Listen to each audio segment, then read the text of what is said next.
ವೀಕ್ಷಕರೇ ನಮಸ್ಕಾರ. ರಿಪಬ್ಲಿಕ್ ಕನ್ನಡದ ವಿಶೇಷ ಡಿಜಿಟಲ್ ಕಾಂಟೆಂಟ್ಗೆ ಸ್ವಾಗತ. ನಾನು ಸ್ಮಿತಾ ರಂಗನಾಥ್. ಯೂಶಲಿ ಈ ಕಾಲೇಜು ಅಥವಾ ಸ್ಕೂಲ್ ಕ್ಯಾಂಪಸ್ಗಳಲ್ಲಿ ಇಂಥ ಘಟನೆನ ನೀವು ವಿಟ್ನೆಸ್ ಮಾಡಿರಬಹುದು ಅಥವಾ ನಿಮ್ಮ ಗಮನಕ್ಕೆ ಬಂದಿರಬಹುದು.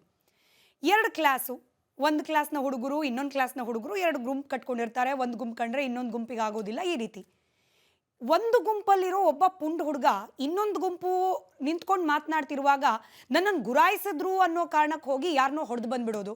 ಹೊಡೆದು ಬಂದು ತನ್ನ ಗುಂಪಲ್ಲಿ ಹೇಳ್ಕೊಡೋದು, ನೋಡಿದ್ಯಾ ನಾನು ಹೆಂಗೆ ಹೊಡೆದು ಬಂದೆ ಅವ್ರನ್ನ, ನೋಡು ಅವರೆಲ್ಲ ಸೈಲೆಂಟ್ ಆಗಿಬಿಟ್ರು ಅಂತ ಹೇಳಿ.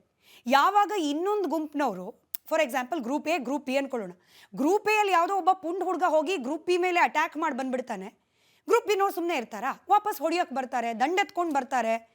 ಹಾಗೆ ಬಂದಾಗ ಹೊಡೆದಿದ್ದು ತಾನೇ ಆದರೂ ಕೂಡ ನಾನು ನಿಮ್ಮ ಗ್ರೂಪಿನ ಸದಸ್ಯ ಅಲ್ವಾ, ನೀವೆಲ್ಲರೂ ಬರಬೇಕು ಹೋರಾಟಕ್ಕೆ, ನೀವೆಲ್ಲರೂ ಬರಬೇಕು ಹೊಡೆದಾಟಕ್ಕೆ ಅಂತ ಕರೆಯೋದು. ಈಗ ಕ್ಲಾಸ್ನ ಪ್ರತಿಷ್ಠೆ ವಿಚಾರ ಆದರೆ ಬರ್ಬೋದೇನೋ, ಗ್ರೂಪ್ ಏನ ಎಲ್ಲ ಸದಸ್ಯರು ಬಂದು ಇವನಿಗೆ ಹೆಲ್ಪ್ ಮಾಡ್ಬೋದು.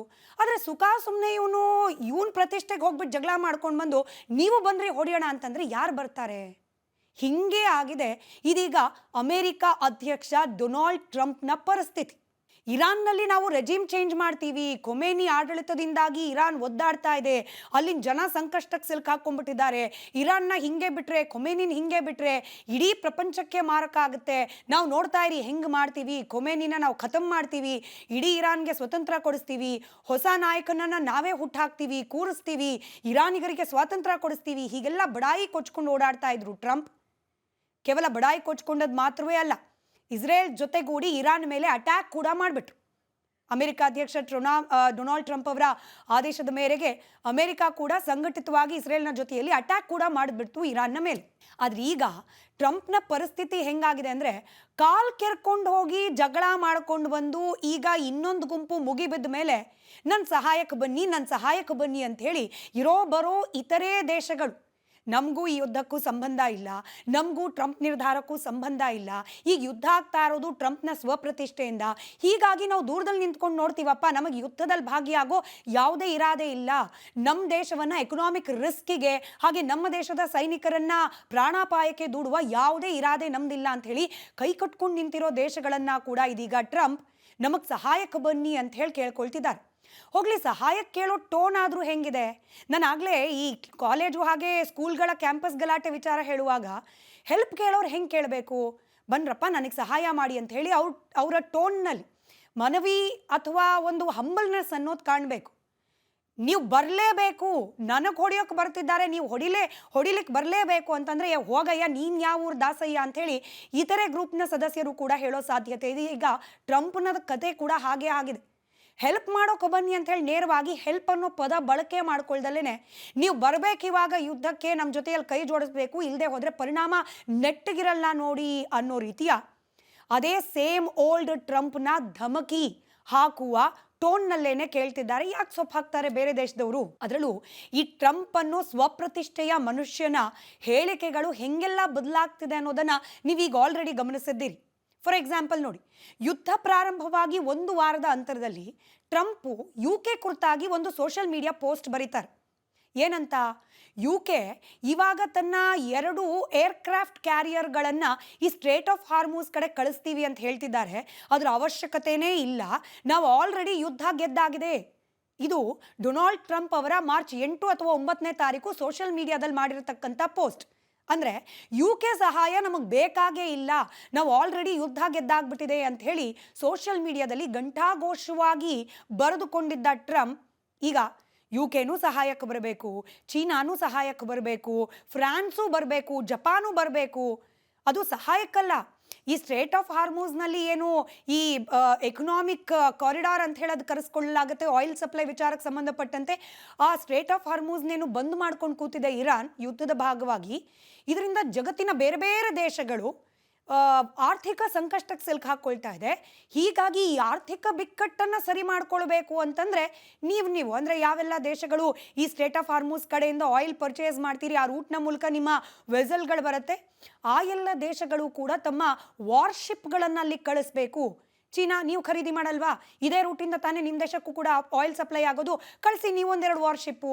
ಫ್ರಾನ್ಸ್ನವರು ನೀವು ಕೂಡ ಕಳಿಸ್ಬೇಕು, UK ಅವರು ನೀವು ಕೂಡ ಕಳಿಸ್ಬೇಕು, ಜಪಾನ್ನವರು ನೀವು ಕೂಡ ಕಳಿಸ್ಬೇಕು ಅನ್ನೋ ರೀತಿಯಲ್ಲಿ ಒಂದು ರೀತಿ ಡಿಮ್ಯಾಂಡ್ ಟೋನ್ನಲ್ಲೇನೆ ಟ್ರಂಪ್ ಆಗ್ರಹಿಸ್ತಿದ್ದಾರೆ. ಆದರೆ ಇದಕ್ಕೆ ಸ್ಪಷ್ಟವಾದ ಉತ್ತರ ಬಹುತೇಕ ಎಲ್ಲ ರಾಷ್ಟ್ರಗಳಿಂದ ಕೂಡ ಬಂದ್ಬಿಟ್ಟಿದೆ. ಆಸ್ಟ್ರೇಲಿಯಾ ಹೇಳ್ತಿದೆ ನಮಗೂ ಈ ಯುದ್ಧಕ್ಕೂ ಸಂಬಂಧ ಇಲ್ಲ, ನಾವು ವಾರ್ಶಿಪ್ ಕಳಿಸೋದೇ ಇಲ್ಲ. ಜಪಾನ್ ಕೂಡ ನಾವು ಯುದ್ಧದಿಂದ ದೂರ ಉಳಿತೀವಿ ಅಂತಲೇ ಹೇಳಿದೆ. ಹಾಗೆ ಗ್ರೀಸು, ಜರ್ಮನ್ನು ಯಾರೂ ಕೂಡ ನಮಗೆ ಈ ಯುದ್ಧದ ತಾಪತ್ರಯನೇ ಬೇಡಪ್ಪ, ನೋಡೋಣ ಎಷ್ಟು ದಿನ ಇರಾನ್ ಹಿಂಗೇನೆ ಸ್ಟ್ರೇಟ್ ಆಫ್ ಹಾರ್ಮೋಸ್ನ ಬಂದ್ ಮಾಡ್ಕೊಂಡು ಇಟ್ಕೊಂಡಿರುತ್ತೆ, ನಾವು ಬೈಲ್ಯಾಟ್ರಲ್ ಟಾಕ್ಸ್ ಅಂದರೆ ದ್ವಿಪಕ್ಷೀಯ ಮಾತುಕತೆ ಮೂಲಕ ಏನಾದರೂ ನಮ್ಮ ಸಮಸ್ಯೆ ಬಗೆಹರಿಸ್ಕೊಳ್ಬೋದಾ ನೋಡ್ತೀವಿ, ಇಲ್ಲ ನಮ್ಮ ದೇಶದಲ್ಲಿ ಸ್ಟ್ರಾಟಜಿಕ್ ಸ್ಟೋರೇಜ್ ಏನಿದೆ, ನಾವು ಇಂಥ ಪರಿಸ್ಥಿತಿಗೆ ಅಂತ ಹೇಳಿ ಸ್ಟೋರ್ ಮಾಡ್ಕೊಂಡಿದ್ದ ಆಯಿಲು, ಫ್ಯೂಯಲ್ಲು ಎಲ್ಲ ಏನಿದೆ ಅದನ್ನು ನಾವು ಬಳಕೆ ಮಾಡ್ಕೊಂಡು ಹೆಂಗೋ ಸರಿದೂಗಿಸ್ಕೊಳ್ತೀವಿ. ನಾವು ಯುದ್ಧಕ್ಕೆ ಬರೋ ಯಾವುದೇ ರೀತಿಯ ಪರಿಸ್ಥಿತಿಲಿ ಇಲ್ಲ. ನಾವು ಅಮೇರಿಕಾ ಪರವಾಗೋ ಅಥವಾ ನಮ್ಮ ದೇಶದ ಪರವಾಗೋ ಯುದ್ಧ ಮಾಡಬೇಕು, ಸ್ಟ್ರೇಟ್ ಆಫ್ ಹಾರ್ಮೋಸ್ಗೆ ನಾವು ಯುದ್ಧದ ಹಡಗುಗಳನ್ನು ಕಳಿಸ್ಬೇಕು ಅನ್ನೋ ಯಾವುದೇ ಪರಿಸ್ಥಿತಿಲಿ ನಾವಿಲ್ಲ ಅಂಥೇಳಿ ಟ್ರಂಪ್ನ ಈ ಡಿಮ್ಯಾಂಡ್ ಟೋನ್ನ ಹೆಲ್ಪ್ ಕೇಳ್ತಾ ಇರುವ ವಿಚಾರಕ್ಕೆ ಸ್ಪಷ್ಟವಾಗಿ ನೋ ಅಂತ ಹೇಳ್ಬಿಟ್ಟಿದೆ ಎಲ್ಲ ದೇಶಗಳು. ಇಷ್ಟೆಲ್ಲ ಆದಮೇಲೆ ಟ್ರಂಪ್ ಹೇಳ್ತಿದ್ದಾರೆ, ಈಗ ನ್ಯಾಟೋ ಒಪ್ಪಂದ ಇದೆಯಲ್ವಾ, ನ್ಯಾಟೋ ಒಪ್ಪಂದ ಅಂದರೆ ಏನು, ನ್ಯಾಟೋ ಸದಸ್ಯ ರಾಷ್ಟ್ರಗಳಲ್ಲಿ ಯಾವುದೇ ರಾಷ್ಟ್ರದ ಮೇಲೆ ಬೇರೆ ಯಾವುದಾದ್ರೂ ನಾನ್ ನ್ಯಾಟೋ ದೇಶ ಅಟ್ಯಾಕ್ ಮಾಡಿದ್ರೆ ಅದು ನ್ಯಾಟೋದಲ್ಲಿರ್ತಕ್ಕಂಥ ಅಷ್ಟೂ ದೇಶಗಳ ಮೇಲೆ ಅಟ್ಯಾಕ್ ಮಾಡ್ದಂಗೆ. ಈಗ ಅಮೆರಿಕ ವಾರಲ್ಲಿದೆ, ಅಮೆರಿಕ ನ್ಯಾಟೋ, ಹೀಗಾಗಿ ನ್ಯಾಟೋ ಸಂಸ್ಥೆ ಅಥವಾ ನ್ಯಾಟೋ ಒಕ್ಕೂಟದಲ್ಲಿರ್ತಕ್ಕಂಥ ದೇಶಗಳು ಕೂಡ ಈ ಯುದ್ಧದಲ್ಲಿ ಭಾಗಿಯಾಗಬೇಕು, ಬರಬೇಕು, ಯುದ್ಧ ಮಾಡಬೇಕು ಇರಾನ್ ವಿರುದ್ಧ ಅಂಥೇಳಿ ಟ್ರಂಪ್ ಕರೆ ನೀಡ್ತಿದ್ದಾರೆ. UK ಪ್ರೆಸಿಡೆಂಟ್, ಪ್ರೈಮ್ ಮಿನಿಸ್ಟರ್ ಇದಕ್ಕೆ ಸ್ಪಷ್ಟವಾಗಿ ಹೇಳಿಬಿಟ್ಟಿದ್ದಾರೆ, ಇದು ಅಮೇರಿಕಾದ ಪ್ರಾಬ್ಲಮ್ಮೇ ಹೊರತು ನ್ಯಾಟೋ ಪ್ರಾಬ್ಲಮ್ ಅಲ್ಲ. ಅಮೇರಿಕಾದ ಮೇಲೆ ಬಂದು ಯಾರೂ ಅಟ್ಯಾಕ್ ಮಾಡಿಲ್ಲ, ಅಮೇರಿಕಾ ಸಾಯಿಲಲ್ಲಿ ಯುದ್ಧ ಆಗ್ತಾ ಇಲ್ಲ. ಹೀಗಾಗಿ this is not NATO problem, NATO ಮಿಷನ್ನೇ ಅಲ್ಲ ಇದು. ಹೀಗಾಗಿ ನ್ಯಾಟೋ ರಾಷ್ಟ್ರಗಳು ಬಂದು ಈ ಯುದ್ಧದಲ್ಲಿ ಭಾಗಿಯಾಗತ್ತೆ ಅಂಥೇಳಿ ಅಮೇರಿಕಾ ಅಧ್ಯಕ್ಷರು ಅಂದ್ಕೊಳ್ಳೋದು ಯಾವುದೇ ಕಾರಣಕ್ಕೂ ಬೇಕಾಗಿಲ್ಲ ಅಂಥೇಳಿ UK ಪ್ರೈಮ್ ಮಿನಿಸ್ಟರ್ ಸ್ಪಷ್ಟ ಮಾತುಗಳಲ್ಲಿ ಹೇಳಿಬಿಟ್ಟಿದ್ದಾರೆ. ಅಲ್ಲಿಗೆ ಜಪಾನ್ ಬರ್ತಿಲ್ಲ, ಗ್ರೀಸ್ ಬರ್ತಿಲ್ಲ, ಜರ್ಮನಿ ಬರ್ತಾ ಇಲ್ಲ, ಆಸ್ಟ್ರೇಲಿಯಾ ಬರ್ತಾ ಇಲ್ಲ, ನ್ಯಾಟೋ ಒಕ್ಕೂಟ ಕೂಡ ಅಮೆರಿಕ ಅಧ್ಯಕ್ಷ ಡೊನಾಲ್ಡ್ ಟ್ರಂಪ್ ಅವರ ಮಾತಿಗೆ ಕ್ಯಾರೆ ಅಂತ ಕೂಡ ಹೇಳ್ತಾ ಇಲ್ಲ. ಇಷ್ಟೆಲ್ಲದರ ನಡುವೆ ಈ ಯುದ್ಧ ಪ್ರಾರಂಭ ಆದ ನಂತರದಲ್ಲಿ ಅನೇಕ ರಾಷ್ಟ್ರಗಳು ಆರ್ಥಿಕ ಬಿಕ್ಕಟ್ಟನ್ನು ಎದುರಿಸ್ತಾ ಇದೆ. ಎಲ್ಲ ದೇಶಗಳಿಗೆ ಬಹಳ ಸ್ಪಷ್ಟವಾಗಿ ಗೊತ್ತಾಗಿದೆ, ಈ ಇರಾನ್ನಲ್ಲಿ ಏನಾಗ್ತಿತ್ತೋ ಆಗ್ತಿತ್ತು, ಆದರೆ ಇರಾನ್ನಿಂದ ನಮಗೆ ಬರಬೇಕಾಗಿದ್ದ ಕ್ರೂಡ್ ಆಯಿಲು ಅಥವಾ LPG ಅದೆಲ್ಲ ಆ ಸ್ಟ್ರೇಟ್ ಆಫ್ ಹಾರ್ಮೋಸ್ನಿಂದ ಏನು ಬರಬೇಕಾಗಿತ್ತು ಅದು ಬರ್ತಾ ಇತ್ತು. ಆದರೆ ಅಮೇರಿಕಾ ಕಾಲು ಕೆರ್ಕೊಂಡು ಇಸ್ರೇಲ್ ಜೊತೆಗೆ ಹೋಗ್ಬಿಟ್ಟು ಇರಾನ್ ಮೇಲೆ ಅಟ್ಯಾಕ್ ಮಾಡಿದ್ರಿಂದಾಗಿ ನಾವೆಲ್ಲ ಅನುಭವಿಸೋ ಹಾಗಾಗಿದೆ. ಹೀಗಾಗಿ ಯಾರು ಯುದ್ಧ ಪ್ರಾರಂಭ ಮಾಡಿದ್ರೋ ಅವರು ಈ ಯುದ್ಧವನ್ನು ಮುಗಿಸ್ಬೇಕು, ಏನು ಹೇಳಿ ಯುದ್ಧವನ್ನು ಪ್ರಾರಂಭ ಮಾಡಿದ್ರು ಅದೇ ರೀತಿಯ ಪರಿಣಾಮ ಬರೋ ರೀತಿಯಲ್ಲಿ ನಡ್ಕೊಳ್ಬೇಕು ಅಂಥೇಳಿ ಇದೀಗ ಜಾಗತಿಕ ಮಟ್ಟದಲ್ಲಿ ಅಮೆರಿಕಾದ ಮೇಲೆ ಪ್ರೆಷರ್ ಬಿಲ್ಡ್ ಆಗ್ತಾ ಇದೆ. ಈ ಹುಡುಗರದೇ ಎಕ್ಸಾಂಪಲ್ ಕೊಟ್ಟು ಹೇಳೋದಾದ್ರೆ, ನೀನೇ ಅಲ್ವೇನಪ್ಪ ಕಾಲು ಕೆರ್ಕೊಂಡು ಹೋಗಿ ಜಗಳ ಮಾಡ್ಕೊಂಡು ಬಂದಿದ್ದು, ಈಗ ನಮ್ಮ ಕ್ಲಾಸ್ಗೂ ಅವ್ರ ಕ್ಲಾಸ್ಗೂ ಆಗದೆ ಇರೋ ರೀತಿ ಪರಿಸ್ಥಿತಿಯನ್ನು ನೀನು ತಂದಿಡಬೇಡ. This is not the classroom problem, ಅಂದರೆ class A class B problem ಅಲ್ಲ ಇದು, ನಿಂದು ಹಾಗೆ ಕ್ಲಾಸ್ ಬಿನ ಕೆಲ ಹುಡುಗರ ಜೊತೆ ಇರೋ ಪ್ರಾಬ್ಲಮ್ಮು, ನೀನೇ ಅದನ್ನು ಸಾಲ್ವ್ ಮಾಡ್ಕೊಳ್ಬೇಕು. ನಾವು ಮತ್ತೆ ಸ್ಕೂಲು ಕಾಲೇಜ್ ಕ್ಯಾಂಪಸ್ನಲ್ಲಿ ಕ್ಲಾಸ್ ಎನವರು ಕ್ಲಾಸ್ ಬಿನವರು ಆರಾಮಾಗಿರಬೇಕು, ಹಂಗೆ ಮಾಡೋ ಜವಾಬ್ದಾರಿ ನಿಂದು ಅಂಥೇಳಿ ಆ ಪುಂಡ್ ಹುಡುಗಂಗೆ ಹೆಂಗೆ ಅಡ್ವೈಸ್ ಮಾಡ್ತಾರೆ ಅದೇ ರೀತಿಯಲ್ಲಿ ಇದೀಗ ಜಾಗತಿಕ ಮಟ್ಟದಲ್ಲಿ ಅನೇಕ ರಾಷ್ಟ್ರಗಳು ಅಮೆರಿಕಾದ ಮೇಲೆ ಒತ್ತಡವನ್ನು ಹೇರಲಿಕ್ಕೆ ಪ್ರಾರಂಭ ಮಾಡಿದೆ.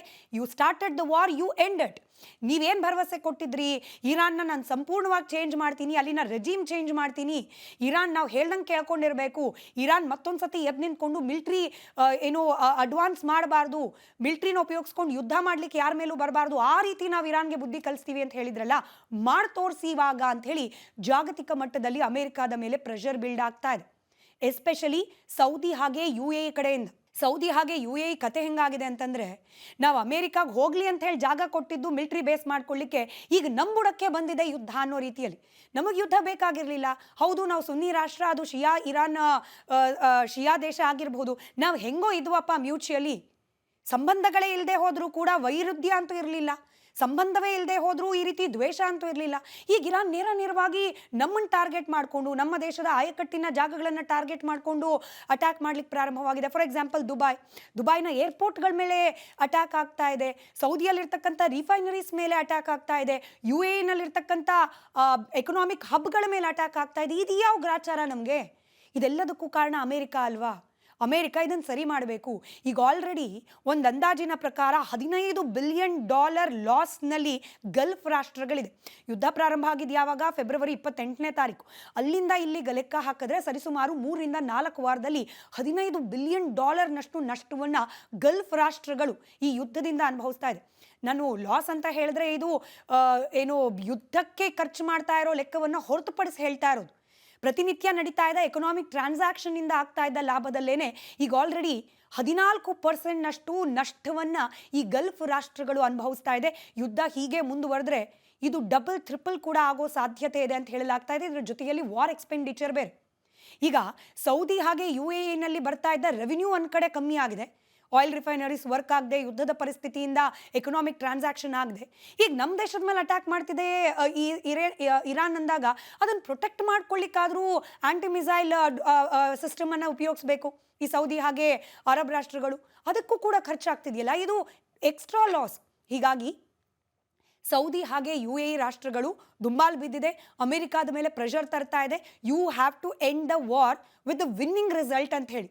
ನೀವೇನು ಇರಾನ್ನ ನಾವು ಬಗ್ಗು ಬಡಿತೀವಿ ಅಂತ ಹೇಳಿದ್ರಿ, ಹಾಗೇನೆ ಮತ್ತೊಮ್ಮೆ ನೀವು ಆ ಮಾತಿಗೆ ತಕ್ಕ ಹಾಗೆ ನಡ್ಕೊಳ್ಳೇಬೇಕು. ಇಲ್ಲದೆ ಹೋದರೆ ನಂದಾಯ್ತು ಯುದ್ಧ ಅಂತೇಳಿ ಕೈ ತೊಳ್ಕೊಂಡು ಎದ್ದು ಹೋಗ್ಬಿಟ್ರೆ, ಅಂದರೆ ಈ ಪುಂಡ್ ಹುಡುಗ ಹೊಡೆದ ಬಂದ, ನನಗೂ ಇದಕ್ಕೂ ಸಂಬಂಧ ಇಲ್ಲಪ್ಪ ಅಂಥೇಳಿ ತಲೆ ತಪ್ಪಿಸ್ಕೊಂಡ್ಬಿಡೋದು, ಹಿಂಗಾಗಬಾರ್ದು ಟ್ರಂಪ್ನ ಕತೆ. ನೀವು ಯುದ್ಧ ಶುರು ಮಾಡಿದ್ರಿ, ಯುದ್ಧ ಮುಗಿಸ್ಬೇಕು. ನೀವು ಹಾಗೆ ಬಿಟ್ರಿ ಅಂತಂದರೆ ಇರಾನ್ ಮತ್ತಷ್ಟು ಶಕ್ತಿಶಾಲಿ ಆಗುತ್ತೆ, ಮತ್ತೆ ಇದೇ ರೀತಿ ಮಿಲಿಟರಿ ಅಡ್ವಾನ್ಸ್ಮೆಂಟ್ಗಳಾಗ್ತಾ ಹೋಗುತ್ತೆ ಇರಾನ್ನ ಕಡೆಯಿಂದ. ಹೀಗಾಗಿ ಯುದ್ಧವನ್ನು ಅರ್ಧಕ್ಕೆ ನಿಲ್ಲಿಸುವ ಪ್ರಯತ್ನವನ್ನು ಅಮೆರಿಕ ಮಾಡಿದ್ರೆ ನಾವು ಸುಮ್ಮನಿರೋದಿಲ್ಲ ಅನ್ನೋ ರೀತಿಯ ಮಾತುಕತೆಗಳು ಅಮೆರಿಕ, ಸೌದಿ ಹಾಗೆ UAE ನಡುವೆ ನಡೀತಾ ಇದೆ ಅಂತ ಹೇಳಲಾಗ್ತಾ ಇದೆ. ನಿಜ ಅಲ್ವಾ?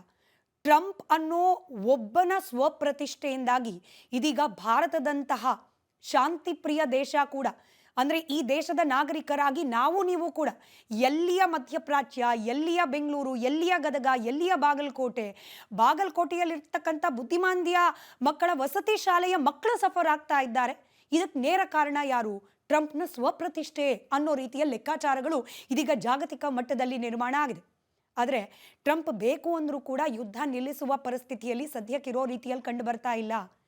ಯುದ್ಧ ಶುರು ಮಾಡಿಬಿಟ್ಟಿದ್ದಾರೆ, ಇರಾನ್ನ ನಾವು ಮುಗಿಸಾಕ್ತಿದ್ದೀವಿ ಅಂತ ಹೇಳ್ತಿದ್ದಾರೆ. ಆದರೆ ಇರಾನ್ ಕೊಡ್ತಾ ಇರುವ ಪ್ರತಿ ದಾಳಿಯಾಗಿ ಏಟನ್ನು ಸಹಿಸಿಕೊಳ್ಳಿಕ್ಕೆ ಅಮೇರಿಕಾಗೆ ಕಷ್ಟ ಸಾಧ್ಯವಾಗ್ತಾ ಇದೆ. ಹಾಗಾಗೇನೆ ಇದೀಗ ನೀವು ಬನ್ನಿ ಅಂತ ಹೇಳಿ ಬೇರೆ ಬೇರೆ ದೇಶಗಳ ದುಂಬಾಲು ಬಿದ್ದಿದ್ದಾರೆ ಅಮೆರಿಕಾದ ಅಧ್ಯಕ್ಷರಾದ ಡೊನಾಲ್ಡ್ ಟ್ರಂಪ್. ಆದರೆ ಇದೀಗ ಪುಂಡ ಹುಡುಗ ಏಕಾಂಗಿ ಆಗಿರೋ ರೀತಿಯಲ್ಲಿ ಕ್ಲಾಸ್ ರೂಮ್ ಗಲಾಟೆ ಮಾಡಿಕೊಂಡು ನಾವು ಬರಲ್ಲ ನಿನ್ನ ಪ್ರೊಟೆಕ್ಷನ್ಗೆ ಅಂತ ಹೇಳಿ ಆತನನ್ನು ಏಕಾಂಗಿಯಾಗಿ ಹೆಂಗೆ ಮಾಡ್ತಾರೆ, ಹಾಗಾಗಿದೆ ಅಮೆರಿಕ ಅಧ್ಯಕ್ಷ ಡೊನಾಲ್ಡ್ ಟ್ರಂಪ್ ಪರಿಸ್ಥಿತಿ. ವಿಶ್ವದ ಯಾವುದೇ ದೇಶ ಕೂಡ ನಾವು ಈ ಯುದ್ಧದಲ್ಲಿ ಇನ್ವಾಲ್ವ್ ಆಗಲಿಕ್ಕೆ ಸಿದ್ಧರಿಲ್ಲ ಅನ್ನೋ ಸ್ಪಷ್ಟ ಸಂದೇಶವನ್ನು ರವಾನೆ ಮಾಡ್ತಾ ಇದೆ. ಇನ್ಫ್ಯಾಕ್ಟ್ ಇದು ಕೇವಲ ಅಮೆರಿಕಾದ ಕತೆ ಮಾತ್ರವಲ್ಲ, ಇಸ್ರೇಲ್ನಲ್ಲೂ ಕೂಡ ಇರಾನ್ನ ವಿರುದ್ಧ ಯುದ್ಧ ಮಾಡ್ತಾ ಇರುವ ಇಸ್ರೇಲ್ನಲ್ಲೂ ಕೂಡ ವಿರೋಧ ಪಕ್ಷಗಳು, ಅಲ್ಲಿನ ಪೊಲಿಟಿಕಲ್ ಸಿಸ್ಟಮ್ನ ವಿರೋಧ ಪಕ್ಷಗಳು ಕೂಡ ಇರಾನ್ನ ನಿರ್ಧಾರವನ್ನು ಕೂಡ ಟೀಕಿಸ್ಲಿಕ್ಕೆ ಪ್ರಾರಂಭ ಮಾಡಿದ್ದಾರೆ. ನೀವು ಪ್ರತಿ ಬಾರಿ ಕೂಡ ಹೊಸ ಜಾಗಗಳನ್ನು ಹುಡ್ಕೊಳ್ತೀರಿ, ಯುದ್ಧ ಮಾಡ್ತೀರಿ. ಒಂದ್ಸತಿ ಲೆಬ್ನಾನ್ ಅಂತೀರಿ, ಇನ್ನೊಂದು ಸತಿಯಲ್ಲಿ ಇನ್ಯಾವುದೋ ದೇಶ ಅಂತೀರಿ, ಇರಾನ್ ಅಂತೀರಿ. ಹೀಗೆ ಒಂದೊಂದು ಕಡೆಯಲ್ಲೂ ಕೂಡ, ಒಂದು ಕಡೆ ಗಾಜಾದಲ್ಲಿ ನಿರಂತರವಾಗಿ ಯುದ್ಧ ನಡೀತಲೇ ಇದೆ ಪ್ಯಾಲೆಸ್ಟೀನ್ ವಿರುದ್ಧವಾಗಿ ಇಸ್ರೇಲ್ನದ್ದು, ಒಂದು ಕಡೆ ಪ್ಯಾಲೆಸ್ಟೀನು ಗಾಜಾ, ಮತ್ತೊಂದು ಕಡೆಯಲ್ಲಿ ಲೆಬನಾನು, ಮತ್ತೊಂದು ಕಡೆಯಲ್ಲಿ ಇರಾನು. ಹೀಗೆ ಬೇರೆ ಬೇರೆ ಜಾಗದಲ್ಲಿ ಯುದ್ಧ ಮಾಡ್ಕೊಂಡು ಬರ್ತಾ ಹೋಗ್ತೀರಿ. ಆದರೆ ರಿಸಲ್ಟ್ ಅನ್ನೋ ಹಂತಕ್ಕೆ ಹೋಗ್ತಾನೆ ಇಲ್ಲ. ಯುದ್ಧ ಶುರು ಮಾಡ್ತೀರಿ, ಅದು ವರ್ಷಾನ್ಗಟ್ಲೆ ಡ್ರ್ಯಾಗ್ ಆಗ್ತಾ ಇದೆ. ಹೀಗಾಗಿ ದೇಶದ ಮುಂದಿನ ಭವಿಷ್ಯದ ಬಗ್ಗೆ ನೀವು ಯೋಚನೆ ಮಾಡಬೇಕು ಗಂಭೀರವಾಗಿ ಅಂತ ಹೇಳಿ ಇಸ್ರೇಲ್ನಲ್ಲೂ ಕೂಡ ಈ ಯುದ್ಧ ದಾಹದ ಬಗ್ಗೆ ಟೀಕೆಗಳು ಪ್ರಾರಂಭ ಆಗಿದೆ. ಒಂದರ್ಥದಲ್ಲಿ ಈ ಯುದ್ಧ ಪ್ರಾರಂಭ ಆದಾಗ ಹೇಗಿತ್ತು ಅಂದರೆ ಕೇವಲ ಇರಾನ್ ಒಂದು ಕಡೆ, ಇಡೀ ವಿಶ್ವ ಮತ್ತೊಂದು ಕಡೆ ಅನ್ನೋ ರೀತಿಯ ಪರಿಸ್ಥಿತಿ ಇತ್ತು. ಇದೀಗ ಸೀನ್ ರಿವರ್ಸ್ ಆಗಿದೆ. ಅಮೇರಿಕ ಒಂದೇ ಒಂದು ಕಡೆ, ಇನ್ನೆಲ್ಲರೂ ಕೂಡ ತಂಪಾಡಿಗೆ ತಾವು ಅನ್ನೋ ಪರಿಸ್ಥಿತಿ ನಿರ್ಮಾಣವಾಗಿದೆ. ಹಾಗಾಗಿ ಈ ಜಾಗತಿಕ ಮಟ್ಟದಲ್ಲಿ ಪರಿಣಾಮವನ್ನು ಬೀರ್ತಾ ಇರುವ ಮಧ್ಯಪ್ರಾಚ್ಯ ಯುದ್ಧದಲ್ಲಿ ಟ್ರಂಪ್ ಏಕಾಂಗಿಯಾಗಿದ್ದಾರೆ. ಇನ್ಯಾವ ರೀತಿಯ ಹುಚ್ಚು ನಿರ್ಧಾರಗಳನ್ನು ಟ್ರಂಪ್ ತೆಗೆದುಕೊಂಡು ಬಿಡ್ತಾರೋ ಅನ್ನೋ ಆತಂಕದ ಜೊತೆಗೆ ಟ್ರಂಪ್ ನಿರ್ಧಾರಗಳ ವಿರುದ್ಧ ಅಮೆರಿಕಾದಲ್ಲೂ ಕೂಡ ಟೀಕಾ ಪ್ರಹಾರ ನಿರಂತರವಾಗಿ ನಡೀತಾ ಇದೆ. ಕಾದ್ ನೋಡೋಣ ಟ್ರಂಪ್ನ ಈ ಹುಚ್ಚು ನಿರ್ಧಾರಗಳು ಇನ್ಯಾವೆಲ್ಲ ರೀತಿಯ ಜಾಗತಿಕ ಬಿಕ್ಕಟ್ಟುಗಳಿಗೆ, ಸಂಘರ್ಷಗಳಿಗೆ ಕಾರಣವಾಗುತ್ತೆ ಅಂತ ಹೇಳಿ. ಇದಾಗಿತ್ತು ಇವತ್ತಿನ ಡಿಜಿಟಲ್ ಕಂಟೆಂಟ್ ವಿಶೇಷ. ನೋಡ್ತಾ ಇರಿ ರಿಪಬ್ಲಿಕ್ ಕನ್ನಡ, ಇದು ನಿಮ್ಮ ಧ್ವನಿ.